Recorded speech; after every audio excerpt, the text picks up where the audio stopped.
November 15th will mark the start of one of Indiana's lesser-known conservation efforts, river otter trapping season. Clayton Baumgarth met with the Department of Natural Resource officers and hobbyist trappers to uncover why the season is important for maintaining healthy wildlife throughout the state. In 1995, Indiana began restoring the river otter population by introducing 303 otters at 12 sites located all around the state. Otters had been on the endangered species list due to unregulated hunting and rapid habitat changes since the early 1900s.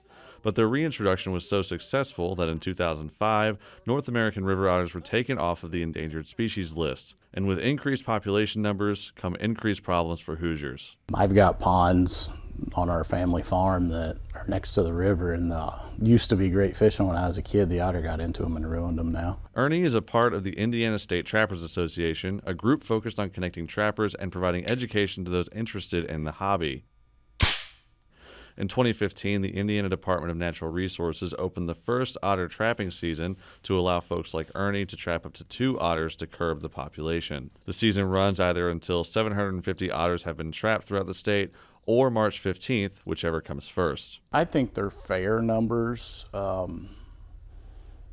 Obviously down here in our part of the state, it's very easy to catch your 2. And we try to avoid them as much as possible till the fur becomes really nice in the wintertime. Ernie often accidentally happens across otters. While using body grip traps or foothold traps for beaver and raccoons, he's often found an otter caught in their place. I had caught so many incidental-wise that even right now I don't truly target the otter in Indiana because we're going to pick our 2 up just while we're beaver trapping. We've got a lot of beaver issue down here, so the beaver and the otter live in the same places, so odds are while you're beaver trapping, you're going to catch your otter anyhow. Once they've caught an otter, trappers have to register their catch and turn in the skinned carcass and separated pelt.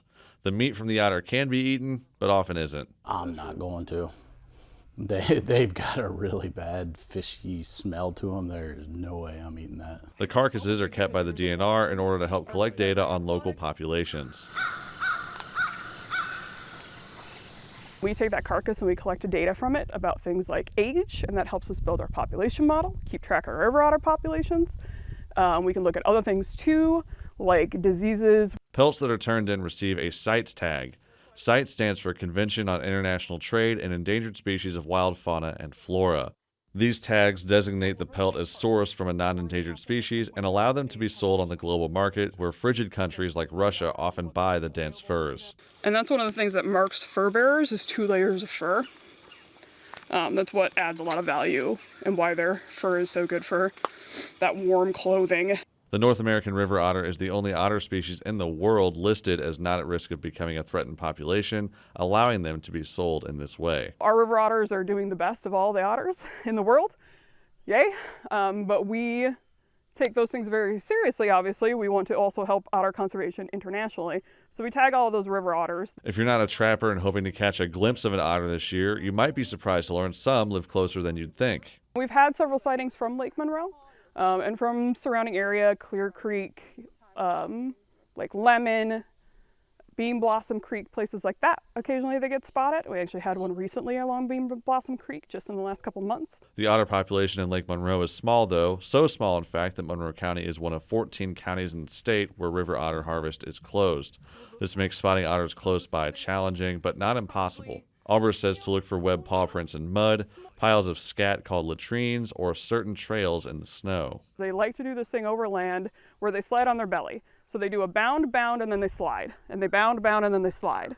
So their tracks, especially in snow, can be really easy to tell, because if you're seeing a long slide and then some bounding, that's an otter. Albers says that the trapping season is important not just for research and population control. The limited season allows trappers to maintain positive values around otters. They don't think of them as just a nuisance and something that needs to just be gotten rid of, and like, why did we reintroduce these dumb things, right? They feel like there's options for them to be able to deal with a problem when they have it, and they can keep a more positive image of the species as a result. For Indiana News Desk, I'm Clayton Baumgarth. November 15th not only marks the start of otter trapping season, but also beaver, muskrat, and long-tailed weasel.